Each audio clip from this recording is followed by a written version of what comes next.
Jackie. Just a pleasure to chat with you a little bit on the phone. And I said to the rabbi that when I read the Kveller profile, I kvelled. It was really such a beautiful piece, and actually the perfect piece. And I shared this. Most of you know I broke my elbow in the winter, and it's been really challenging with the surgeries and the physical therapy. And I was seeing the same physical therapist through ONS, and I said to her, she's Asian, and I said to her, are you feeling okay with all the hostility that's going on out there? And she knew I was a rabbi, and she felt very open, and she just almost began to cry. She started sharing experiences from her mother and from her father, and and whenever you can put a real face, a real person to the problem, it weighs on you much heavier. And I really wanted to do something. We've been addressing senseless hatred, and I think Ariel talked about Tisha B'Av's coming up. We've been addressing how do we combat hatred effectively, how do we take on the challenges of anti-Semitism and racism and bias. But I think more powerful than just speaking about it abstractly is letting people share their own stories and their own activism. So again, Jackie, thank you for blessing us, and really quite grateful. You guys all read the description of biography because you got on tonight, so I'm not going to bore you by reading through the 30 sentences, which we rabbis are famous for usually doing. So I'll just turn it over to you, and Jackie, let me know if you need anything from me, okay? Thank you. Thank you so much, Rabbi Mitch, for having me. And I wanted to thank Lori for reaching out. I think at this point, it was a few weeks, if not months ago. And thanks to Alice and to Gina for taking care of the logistics over Zoom today. It takes a village to run programs, especially over Zoom. So thank you. And thank you for having me in your community. I was really appreciating and enjoying hearing the conversation before the service, which was just conversation of seeing people and people you care about. And it's wonderful to experience that as a part of your community. So thank you so much for having me. I'm going to share my screen and just tell you basically a little bit about my story, my history, who I am, and kind of what's important to me as a part of this conversation. I think it is important to know that all of us come with something. And I do think that I come to this conversation recognizing that a lot of people throughout my life have seen my identity as something that's kind of exotic or something that's kind of different, or at least something that's kind of not American. And so that's why there's a real focus when I tell the story about how my story is an American story, and in a lot of ways a very interesting example of who we are as American Jews, and I think exactly where we're going as American Jews. So I'll start off in, hold on, there we go. This is from 1910. So this is a picture of my great-great-grandmother and my great-grandmother. My great-grandmother I did know, and I met her. I knew her for quite some time. This is documents about when they came into this country in 1910. My great-great-grandfather was already here, and he was a merchant. And that's important because the reason he was able to come into this country was because he was not a laborer. The Chinese Exclusion Act forbade laborers, but were allowing merchants of various kinds. The first time he arrived in this country, my great-great-grandfather, was in 1887. He was here for a while, then went back to China, got married, had kids, and came back. And then at that point is when he brought over his family, his children, and his wife. This is, you can see the small picture. That gentleman is my great-grandfather. He married my great-grandmother, who we saw as a picture of the little girl when she was 13. His story is interesting. He came over in 1907. What's interesting about him and the documents we have, that is this, and I don't know if you can read it, but this is a document that explains that he is an exception to the Chinese Exclusion Act. So that it's very clear there that because he's a tea dealer that he was able to come. So we have, in these kinds of records, right, the various times that he applied to be able to come into this country. and then eventually stayed here and had a family. They settled in Sacramento. This is San Francisco Chinatown. So when I think of old country, actually, this is what I think of. This is my mom lived here with my grandmother and great-grandmother for a couple of years while my grandfather was a soldier in the Pacific in World War II. But this has a lot of, to me, a lot of this just sort of the sense of hominess and reminds me of my grandparents. So, so as I don't know if I'd mentioned, but born and raised in San Francisco and now in Oakland, just across the bay. On the other side, my father's side, the family's from Austria, from Vienna. And this is a picture of the outside of the synagogue that was just taken a couple of years ago. And if it didn't have the Hebrew, you wouldn't actually know that it was a synagogue because, of course, we know the situation in Europe, even when it was good, was always a little tenuous. And so the building itself didn't give away the fact that it was a synagogue. But you can see the inside, you know, quite beautiful and quite ornate. And I actually don't think my grandparents and great-grandparents went to the synagogue very often, but this would have been the one that they went to if they were to have gone. So my story, you know, I share a lot of the Ashkenazi story of a lot of other American Jews, though the dominant one really is the folks who came over at the turn of the 20th century from Eastern Europe. My family fled during the Holocaust in the late 30s, went through Switzerland, eventually to England, and then came to the United States. These two sides come together when we get to UC Berkeley in the 60s. So this is a picture of the campus. And it's really, in a lot of ways, a pretty straightforward story. And as I said, folks will often look at me and ask, you know, what my exotic beginnings were. I think people imagining that, you know, my father was on some trip or he was in the army or he was a student or something somewhere in Asia. And, you know, he looked up over the rice paddy and there was my mom, but that wasn't the case. They were both students at UC Berkeley. They actually met, they were a part of the same honor society. And thanks to the laws in California in 1966, they were able to get married. As you probably know, right, the anti-miscegenation laws were not overturned federally until 1967, but it became legal for people of different races to get married in California in 1948. They did drive across country. They were both in graduate school at the time. And we'll tell the stories about them feeling nervous and worried about driving through certain states because they wouldn't have been considered married and they were concerned they would be harassed. So my family settled in San Francisco. I have 4 siblings. I am the second shortest one in this picture. So it's a picture of my parents at an anniversary party for my parents. We grew up at a synagogue, a Reform synagogue in San Francisco. There were a couple of other biracial or multiracial families, though not a lot, and we didn't know them very well, if at all, really. We also, because there were so many of us, we did stick out. So folks knew who we were in the synagogue. My mom, who's an OBGYN, was also the first woman in Northern California to be a certified Mohelet through the Reform movement. So, so she was actually very active in the Jewish community. People will often ask us, what does it feel like to be us?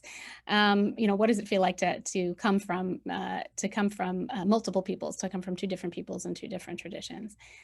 I think that people often think that it looks something like this, that there's sort of 2 different sides and that they're kind of at odds with each other, and that they're very distinctive, right? It's sort of one or the other.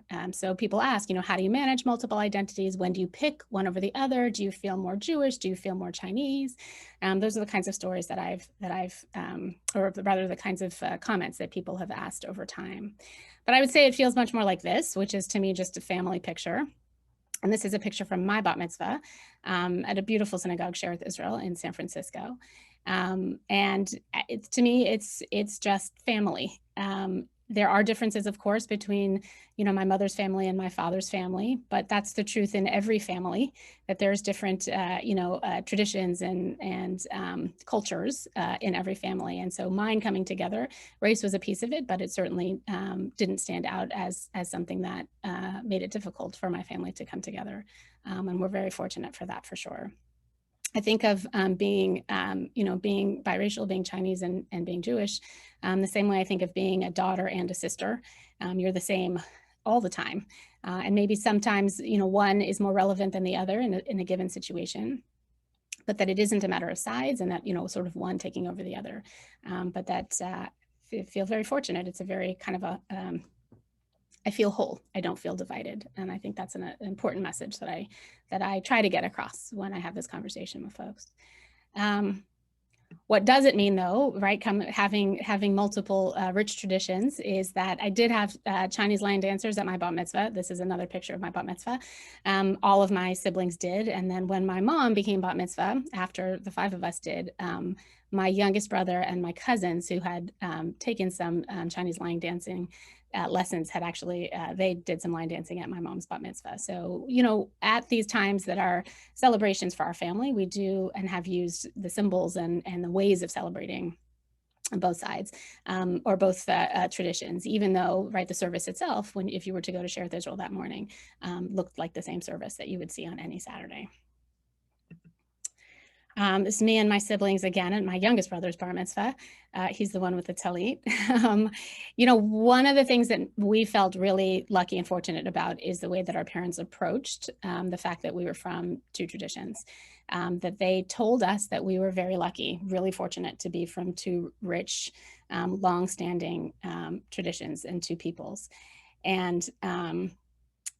And they told us at the same time, they made us feel special by, encouraging us to understand how rich our traditions were. They did tell us that there would be people who might challenge us, that in particular in the Jewish community, that there'd be people who would question whether or not we're actually Jewish, or the fact that my mom did convert. She did not grow up in a Jewish household. That there would be people who would challenge us and challenge that. And that they told us that when we encounter that we should know that those people are wrong. Whatever it is that they're saying, they are the ones that are wrong. And that actually what they're saying isn't about us. It's about their perspective. Which doesn't mean that it didn't hurt sometimes if it was our classmates, in religious school, or sometimes our religious school teachers, or on occasion a rabbi or somebody else who was in a leadership kind of a position. It certainly would hurt when people would challenge us, but it never made us challenge ourselves. It just made us, we were prepared. Our parents kind of ran us through the fire drill. And I think, sometimes we hesitate to tell our children what they might encounter in the world, that they might encounter bullies on the playground or things like that, because of our hope that it won't happen, and that if it might not happen, right, our children don't have to be afraid. But in this instance, I think that they were right, that they knew that we would run into situations where people would challenge us, and they gave us the tools so that we never felt any less Jewish, even if somebody else was telling us that we were. So here are some of the questions throughout my life that people have asked. How did you get to be Jewish? Wait, you're Jewish? I thought your mom's Chinese. When did you convert? Were you adopted? You look like you might be kind of Asian. These are 2 of my favorites. No offense, but your hair looks like it is Asian. I was actually as I was getting my hair cut.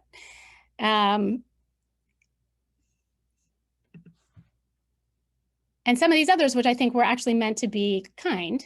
It doesn't matter where you're from. You can be just as Jewish as the rest of us. And you don't look Chinese, so I never even think of it. So this first one, it doesn't matter where you are from. You can be just as Jewish as the rest of us, actually was at the reception line after Rosh Hashanah services at my pulpit when I was a 2nd-year student in Cleveland. And it was this, elderly lady who was trying to be very kind. And I recognized her intent there. But at the same time, her sense of saying you can be just as Jewish as the rest of us, right, demonstrated her sense that I actually wasn't just as Jewish. She was both, trying to, I think, convince herself, but also trying to be kind and trying to be welcoming. But if you feel like you're in a position where you have to welcome somebody who is already actually a part of things, you really just betray your own sense of who is an insider and who is an outsider. When I became a rabbi, folks stopped questioning me in the same kind of ways, as you can imagine. My journey to being a rabbi, I studied religious studies in college, thought about academia. My father suggested rabbinical school. I thought that might be a good step on my way to an academic career, but found that it's a really meaningful way to move through life. And so I kept taking positions throughout rabbinical school to rule out congregational life. 19 years later, here I am. I was one of two Asian students at the New York campus of HUC. People really did confuse us. The other one was Angela Warnick-Buckdahl, who's right in New York City, a wonderful person who has a beautiful voice. And so people would come and talk to me about my singing. And I knew that for sure that they weren't talking about me. But it's, sort of very stereotypical, but it's kind of funny that people actually did confuse us. And in the beginning of my career, I'd find that when I talked about being a mixed race Jew, that I would get things like people welcoming me in the community, or literally get people rolling their eyes and telling me that other people's attitudes are just something that I have to live with. Sometimes I had that actually with my classmates and with my colleagues. Or sometimes people, just telling me or looking at me as if I was complaining. But over time, I think it's become clearer, and the reaction that I get from the community is that the American Jewish community has to understand that who we are and the fact that our diversity is growing. And that's a significant piece of recognizing who our community is and who our community is going to be moving forward. And that's, even being invited to other communities to kind of just share a little bit of my story, or even, some of the articles or things like that have been written. There's a very different sense in the community now, a very different interest in wanting to understand and wanting to recognize the diversity than I've seen. And that's a very positive thing. So this is my parents now. They just celebrated their 55th anniversary. And while 55 years in the grand scheme of Jewish tradition isn't that long, in the grand scheme of each of our lives, it actually is a pretty long time. So one of the things that I also feel like I want to address as the way that we're talking about diversity in the Jewish community now is that a lot of folks talk about it as if it's something that's new. And again, as if it's something that we have to welcome folks in who are mixed race, or we have to welcome folks in who are marginalized for one way or another. But after 55 years, this is not new. This is, and my parents were, of course, were not the first mixed race couple in the Jewish community, or non-white couple in the Jewish community, or non-white individuals in the Jewish community. This is not something that's new. It's something that's growing. But there's the difference is for me, in saying that it's not new, again, is not that we're not looking to welcome people differently. We are looking to recognize people differently. We are looking to recognize who belongs in our community and who is in our community. We're not looking to welcome people into the community. And I think that's an important distinction.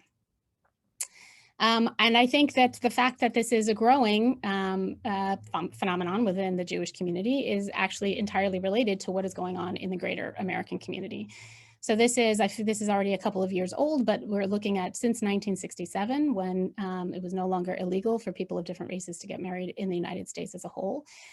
We see that right up to 10% in 2015, up to 10% of all couples were interracial couples, and amongst newlyweds, that number moves up to 17. When we look at the most recent Pew report, which many of you have seen, we find numbers that are extraordinarily similar, that we see that in its most, its broadest understanding, that we have approximately 17% of our households within the Jewish community have someone in them who is who identifies as non-white. There's also some other statistics that I will show. This is actually from where I live, that this is the total interracial marriage is 26%, which in the San Francisco Bay Area, we'd anticipate it being a little bit higher than the national average. When there was a study in 2018 done of this region, also asking the question and trying to understand the racial mix of the Jewish community in the Bay Area, we found that 25% of Bay Area Jewish households include someone who does not identify as white or as European. So 26 in the general community and 25% in the Bay Area, which says to me that the fact that we are growing our diversity within the community means we're becoming more and more American.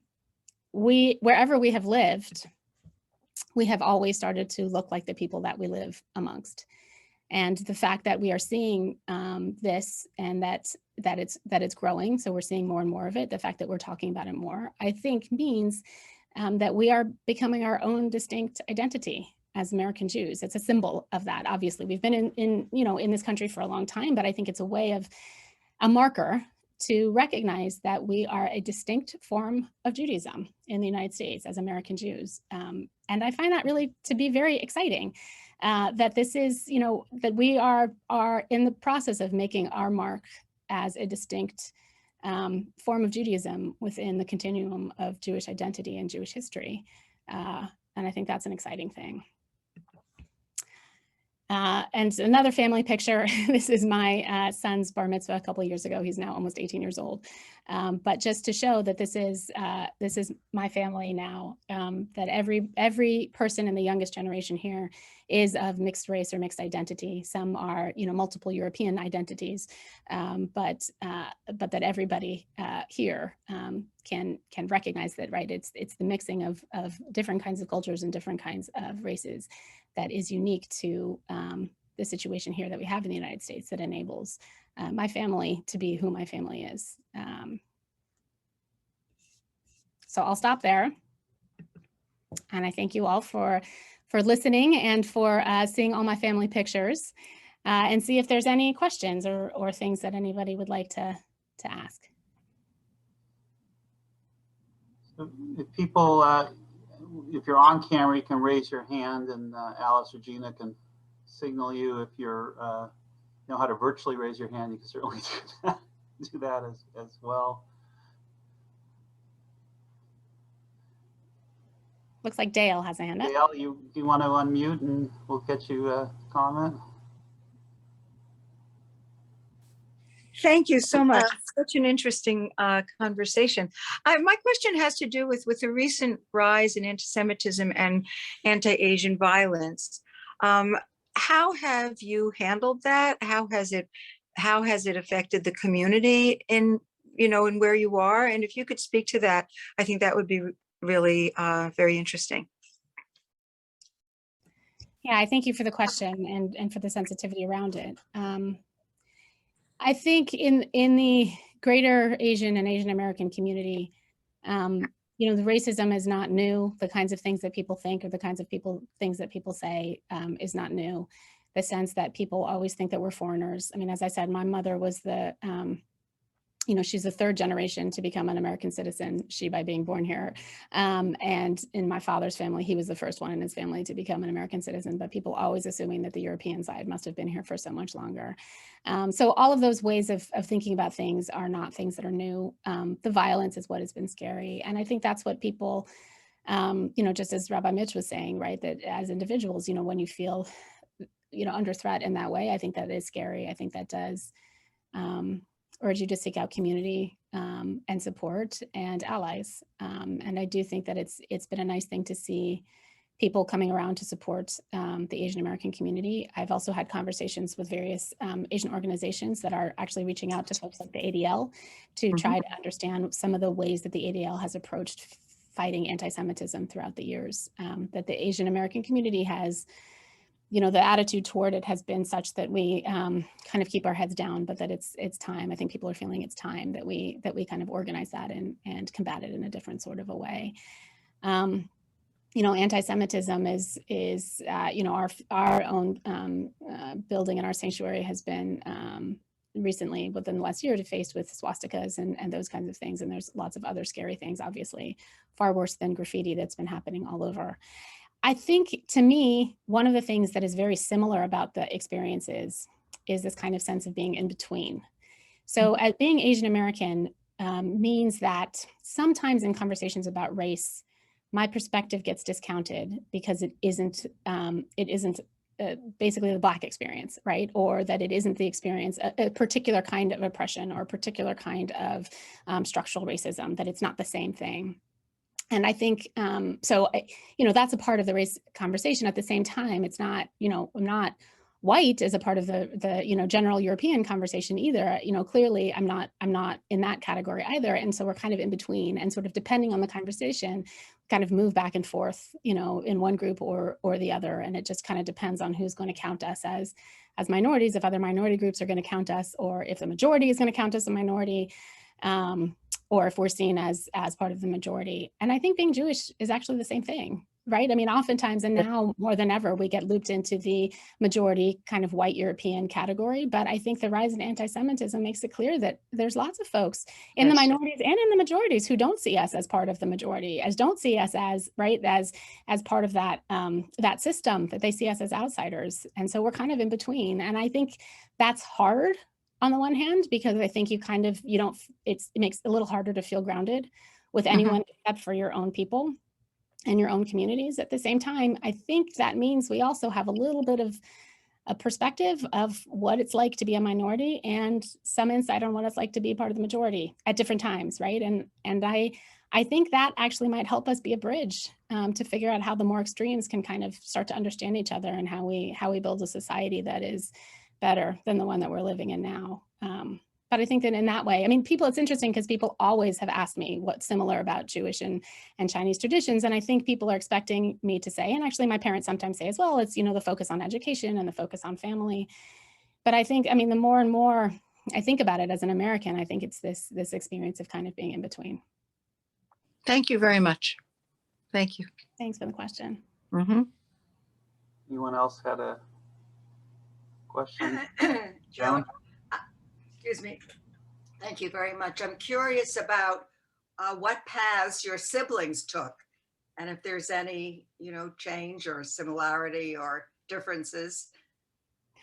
Thank you. So no other rabbis, and no other rabbis anywhere in the family.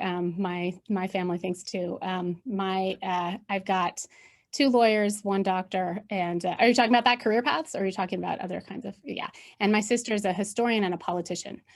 She's a local politician, vice mayor in the city that she lives in. So 2 of my siblings belong to my congregation. We're fortunate that everybody is back in the Bay Area, though, just like, right, just like where you're living in, right, there's, even though it's kind of associated in the same region, depending on traffic, you could actually live hours apart, but close enough that 2 of my siblings do belong to my congregation. The other 2 siblings belong to the same congregation, just a little bit further away. My parents are also in the area, so they belong to my congregation as well.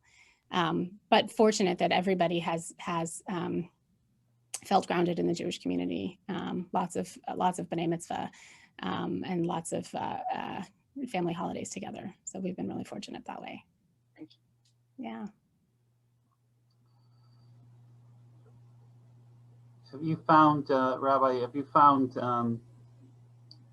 in discussions, you know, the reactions being reflected differently for, you know, you're on one coast, I'm on the other, and then there's the middle of the country. So, you know, how is it that we, you know, conversations taking place in California might be a little bit different than in Kentucky, right, or Mississippi or something like that. So, I mean, what sort of guidance do you give for us as a diverse country to work on inclusivity and, you know, sensitivity? I mean, I thought you brought up something very well. You said, you know, I took the person with how they intended it, but, you know, I think a lot of us would like not to be putting anyone in that situation to start with. So how do we kind of approach that?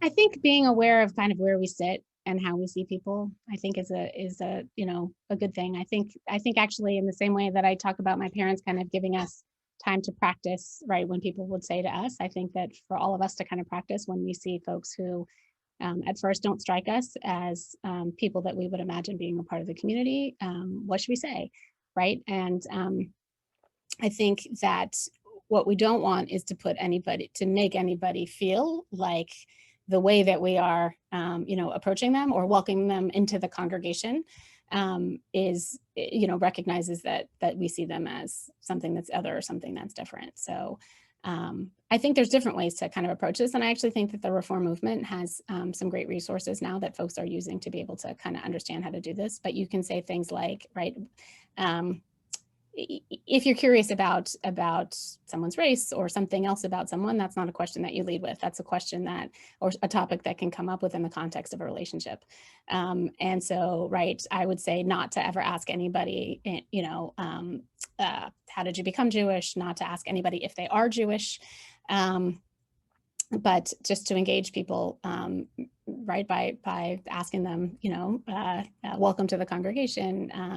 You know, what brought them here today? You could even say that if that's the kind of question that you would ask anybody who's new to the community. You know, make sure that you learn people's names, especially as people, you know, if they come around more than once. And that might be a way that even just having name tags actually is something that can be really helpful with something like this, so that people will sometimes feel invisible if they feel like they've introduced themselves a couple of times and people don't necessarily remember. So there may be ways that the community can think of to just kind of to help each other and to help ourselves be able to make sure that we can really see people in that way. So that's another kind of way to do it.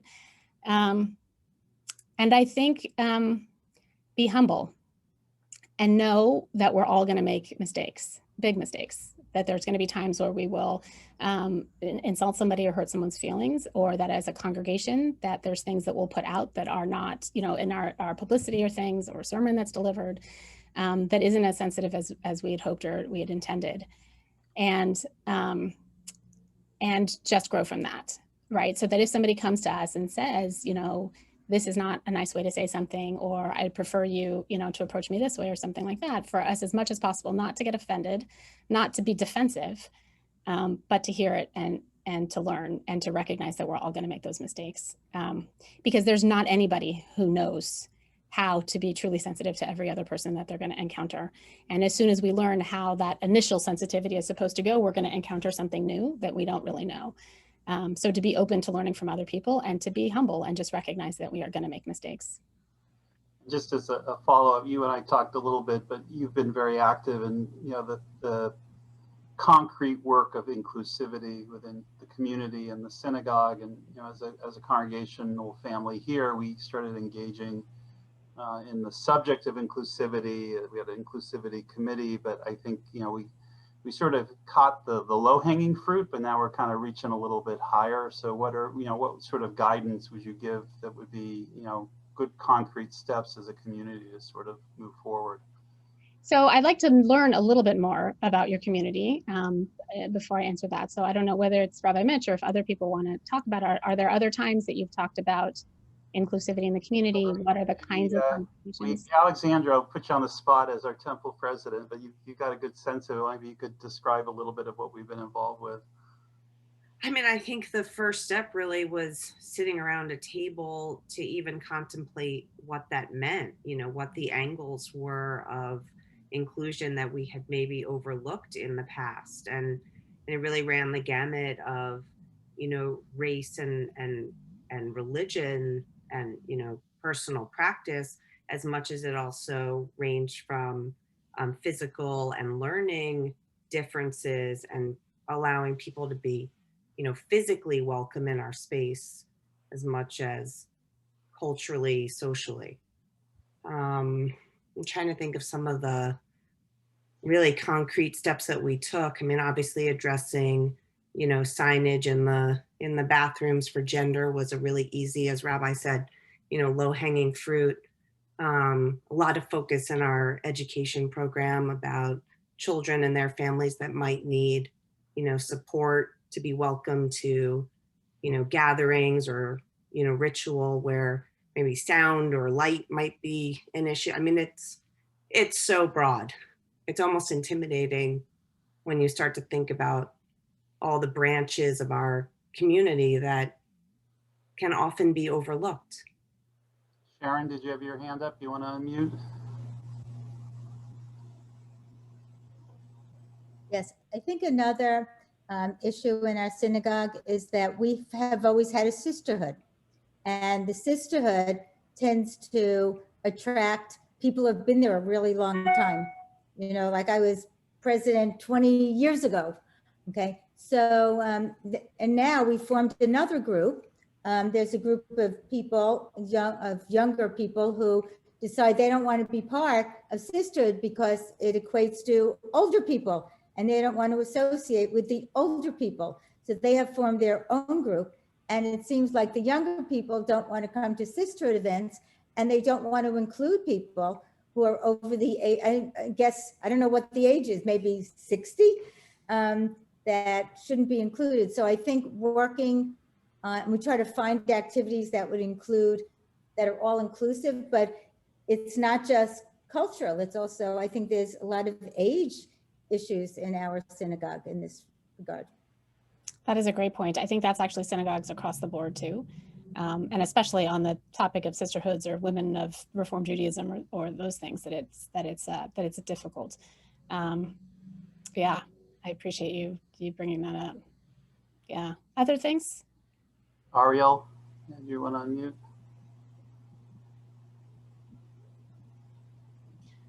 Thanks, Rabbi, for coming in today and speaking to us. I had a strange experience. I was talking to someone who is interested in becoming Jewish. And I said, you know, conversion and becoming a convert is interesting, you know, because you're taking on this responsibility, but, you know, we who were Jewish in the beginning just have it in our blood, so to speak.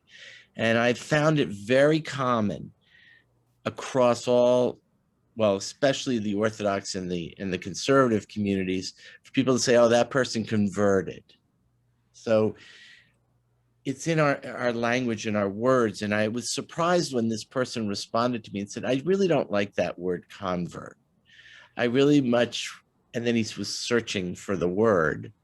And I felt really caught off guard because I didn't mean to be negative or whatever. And I said, welcoming. So you used the word welcoming. So when you were talking about that, it struck me as being something that's difficult to overcome and how to be inclusive. So I wanted to hear your reaction to my experience and see if you have any other suggestions, because I may be alone in this, but maybe not. We always know who converted, or at least I sort of do, you know, when there's a convert. And we want them to be welcome, and we want them to be part of our community. We're not a proselytizing religion, Judaism. Right. And Torah also, maybe you want to speak to this, you know, talks to the Jewish people as if they are sort of exclusive throughout, even though there are prescriptions to be welcoming. All right, so that's, if you feel like commenting, that's all. Thank you. So I do have a question. How did the conversation end with this person who? I said, that's really interesting. I said, welcoming, we're welcoming. And then we got onto other topics, but it really struck me that it just flowed out of my system, you know, that it's a convert. I'm not showing that I appreciate your honesty and your honest reflection in that. And I think that, right, even the fact that just understanding a little bit so where we come from and the way that we generally think about people, the more we are in touch with that, we can't change that. I don't think we can necessarily change how we're socialized or the way we think about things. What we can change and work on changing is how we react to it, right? So I think first of all, welcoming people, you can welcome people to the congregation, people who are new to the congregation, people who've never been to services before there, who've never, who are new members. Welcome people to the congregation, but don't welcome people to Judaism. Unless, of course, you're celebrating somebody's conversion at Friday night services or something like that, right? And that they have clearly brought it to the community to say that this is something that they are open to, right, to sharing with the community. So there's a difference there. Welcoming people to the congregation versus welcoming people to Judaism, because right, you, as both of us are insiders here, right? Both of us are Jews. You can't welcome me to Judaism, right? Then I can't welcome you to Judaism. This is already who we are. And for folks who are often treated as if they are outside or other, or others, they will get that a lot. And so we'll have a stronger reaction to that, right? If you told me welcome to Judaism, I'd be like, okay, Ariel, that's kind of a crazy thing to say, right? But if I was somebody who I got that every single time I walked into a synagogue, right, that would be hurtful in a different kind of way, right? Some of the other things we're talking about, age exclusion. It made me think that there is, I think, a place for affinity groups, even sisterhood, right? There's a place to say that, right, that there are people who have similar kinds of experiences based on, in this case, gender, and that there are times that we want to have a space that is ours. And I wonder if we start to think about that in a broader sense and give people space for that sometimes then enables us actually to be able to work with the whole a little bit better. So in order to see okay, let me back up for a second. One of the first steps I think that a lot of congregations take is to do programming around kind of diversity. So, setting up a panel of folks who have physical disabilities and hearing a little bit about what their difficulties are in the community. How does it feel every time we say, please rise before the Amidah, if you're in a wheelchair and you cannot rise, right? And in some ways, some people will just say like, well, they don't mean me. On the other hand, I know folks who feel like as if they are less than because they cannot rise up in the way that they want to be able to, right? In the way that they feel like, right, they're supposed to. So to have a panel discussion, even with folks who are interested in sharing their story, can be something that is very powerful. And to know at that time that people might ask uncomfortable questions, right? So but the folks you put on that panel have to be willing and interested, right, in being educators at that point, right, and kind of put themselves out as educators. So sometimes that's how congregations start, if we already know that we have some diversity in the community. I think coming up with affinity groups, I would not call people necessarily and ask, right? We know that you are in a same-sex household, and so we would like you to, to set this up or something like that, but to put a general call out, right? Are you a member of a mixed-race family? Are you a member of an interfaith family? Is someone in your family have a disability? And are you interested in, joining with others who just kind of want to talk about our experiences or do things? That there's ways to bring people together, and sometimes from those groups, ideas will be generated for programs for the greater community. So that's what made me think when we're talking about the age exclusion, that there are some places where those kinds of affinity groups can be created. And perhaps if you make it so, if you say that the affinity group here is it sounded like a pretty broad age group. If it's 60 and over, they're not inviting. But if it's like, folks in their 20s and 30s, that it's an affinity group, right? That there's some of those things that they want to do, but make sure that they know that the whole of the congregation is interested in their participation. And when leadership arises from those groups, make sure that they are represented in places like the board or places like, the Social Justice Committee, the Social Action Committee, or that people are given readings at Rosh Hashanah, or however you do those kinds of things to kind of demonstrate. I think that's a way to then also get folks who are attracted to those kinds of affinity groups to also be seen as representative of the community at large. So that's a thought. I think. Yeah, that's sort of where I'd say that in terms of starting things. So our congregation we did a lot of panels. We did a lot of panels for a lot of years, a lot of those kinds of discussions, a lot of creative kinds of things. The Jewish European partner of an interracial marriage, right? What is that experience like? And what is the experience of being a children? And what is right? I mean, all of the various kinds of ways that we think about diversity and inclusion in our community. And I think the tricky part is that's great at raising an initial awareness, and that there are things that need to be addressed, I think is really important. The next step is to figure out what you actually want to do as a community to shift those general kinds of perceptions. So the URJ now actually has a workbook that you can work through. And the idea is that you have to have a diverse committee that you put together, and you go through all the various groups that tend to be marginalized, and you talk, and there's a whole bunch of questions about what do you do? Like, so if we go to, you know, for the LGBTQ plus community, do you have non-gendered bathrooms? Do you have, right, are there, have you made sure that on the sign up for religious school, it's parent 1 and parent 2 and not mother and father, right? I mean, there's all these kinds of basic questions that you can answer about what your community does. And the bonus of that is actually the conversation that comes out of it and the ideas that are generated based on some of those conversations. So I think thankfully that the movement is also moved toward more advocacy and structural change. And so I think that's also could be very helpful to the community. I saw Phyllis, you had your hand up. You wanted to ask something? I was wondering if you and Angela felt you were an affinity group and if there are other female Asian rabbis that have joined your, if you and Angela are still in contact and have enlarged your circle. Thanks for the question. We did, and there are definitely times where we were drawn to each other based on some similarities of our experiences.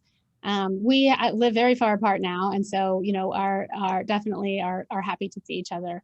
There are a number of other Asian women in particular who actually have started rabbinical schools and finished, and so I think it has expanded a little, but I actually haven't kept close track of kind of what the group looks like at this point. Yeah. Joan? I think as you said, the inclusivity of language is very, very important. I always refer to somebody who entered our faith as a Jew of choice, a Jew by choice, excuse me. And Rabbi Mitch does so much by his language to be inclusive. Please rise if you are able. Or during the Amida, he will say Hebrew, English, or your own private prayer. So that somebody who doesn't know Hebrew after all this time, you know, won't feel excluded. So I think language from our leaders and hopefully our friends and fellow congregants is extremely important. Yeah, I agree. I wonder too, and this is something that I'm also playing with, is how do we engage the greater congregation? Because we can also do trainings with the board, and we can make it mandatory sensitivity kinds of, you know, learnings and discussions with the board members, right? But how do we do that with the general congregation? And thinking about, you know, how do we put out examples of things that people can say or should say? And on the one hand, I think people feel strange about telling their fellow congregants how they should greet other people. On the other hand, I think it's really hard to change a culture if we're not all necessarily on the same page about what the conversation is, or we're not all necessarily aware of what some of the problems are. And that might be, right, even when you're talking about Rabbi Mitch and some of the phrases that Rabbi Mitch uses, how do you communicate that to the rest of the congregation, that it's important that we speak to each other this way, as well as, right, our leaders, you know, represent us by speaking this way. Anyone else? Dale? Yeah, I really appreciate this conversation a lot. I think that for some people, you know, it's kind of like, you know, when somebody dies, someone comes over, absolute horrible thing. For some people, important is that we say, you know, this really can be helpful for some people, or this, you know, that may be offensive. It doesn't mean you meant it to be offensive, but I might find it easier if I heard you say it this way. And I think getting that kind of conversation going is really useful for people, because there are options. There isn't just one way. There isn't just one word that's going to be the key word that ends us.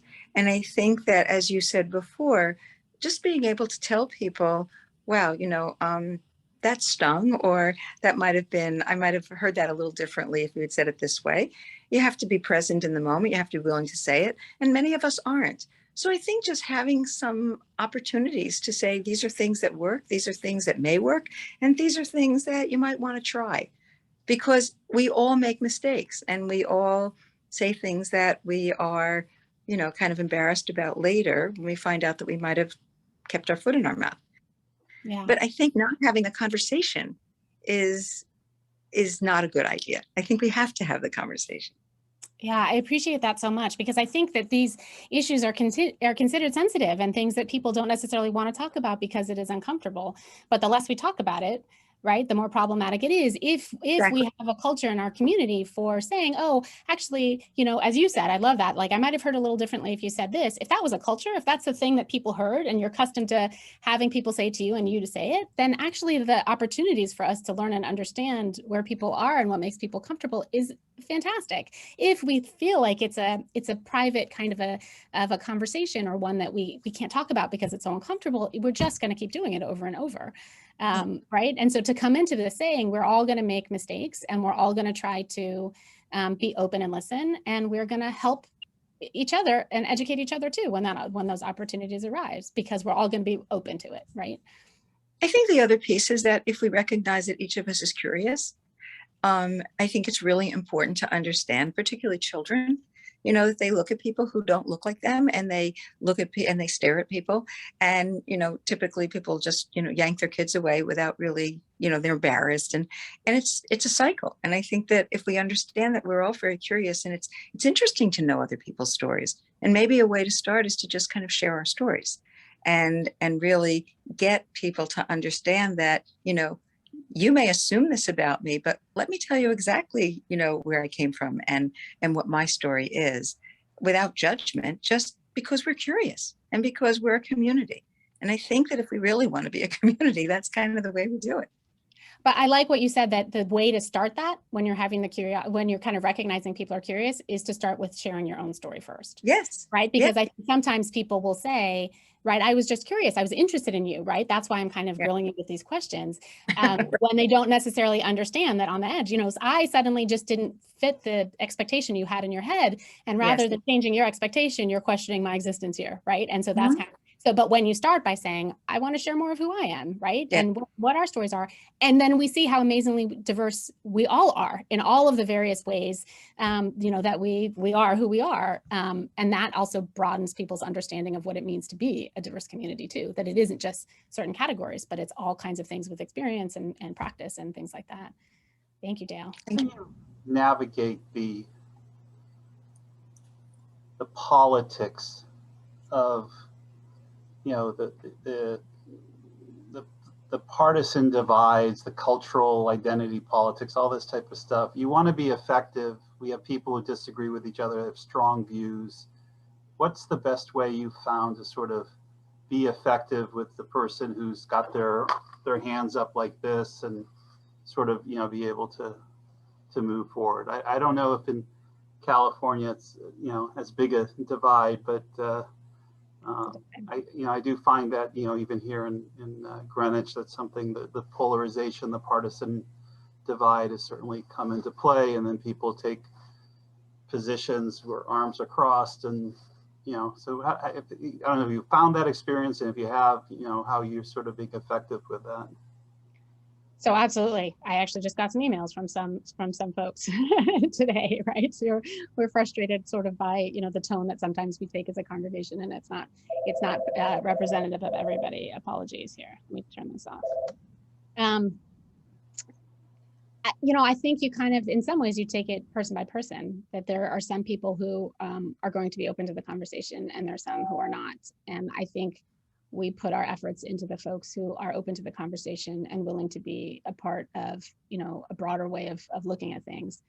And we tend to spend a lot of time instead on the folks who are actually much more difficult to move, because we think that those are the folks who are like sort of the core of, you know, sort of what we're trying to change. But I think if we look more for the folks who are interested in participating and interested in you know, shifting how we work together as a community, I think actually that's going to be much stronger in terms of an overall shift. You know, as rabbis, right? I mean, we do we understand sometimes, and people will share with us where they're coming from, and we, you know, have a different kind of understanding sometimes, right, of people's experiences. And I think, you know, sometimes there may be ways that we can offer, you know, different perspectives or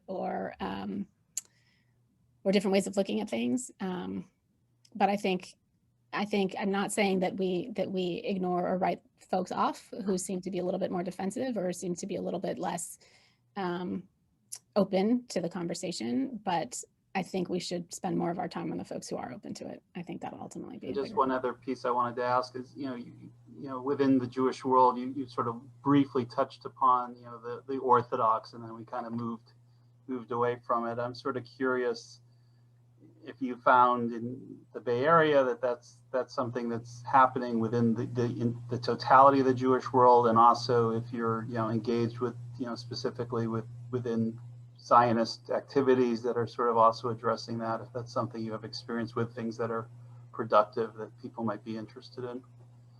I don't think I'm understanding the question. So if we're working in the Jewish world, is it you're finding a kesher being built with Orthodox institutions in the Bay Area, sort of trying to build Klal Yisrael, or is it more within the progressive side of things within that, and then also within any activism within Israel, is that also more with the progressive Jewish groups versus the Zionist mainstream something orthodoxy? Yeah, the conversation around Israel and Zionism and things is so complicated and actually horrible in the Bay Area in a lot of ways. It's actually something that was quite painful for folks in these last couple months, and especially our teens, with the kinds of things that folks were posting and stuff. I'm not sure if you're talking about that exactly. I think there are some differences in terms of our denominations where people stand on whatever. I don't know if their stance on Israel or what they're willing to say about Israel or what their criticism is of Israel and things like that. I think, so I was in Buffalo for a couple of years.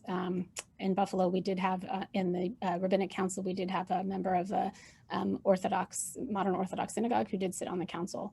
And so that felt like a big deal, but we did have to drive to Canada, and Canada's not that far from Buffalo, but we did have to drive 3 hours away in order to use a mikveh, in order to find an Orthodox synagogue that was willing to let us use their mikveh for conversion.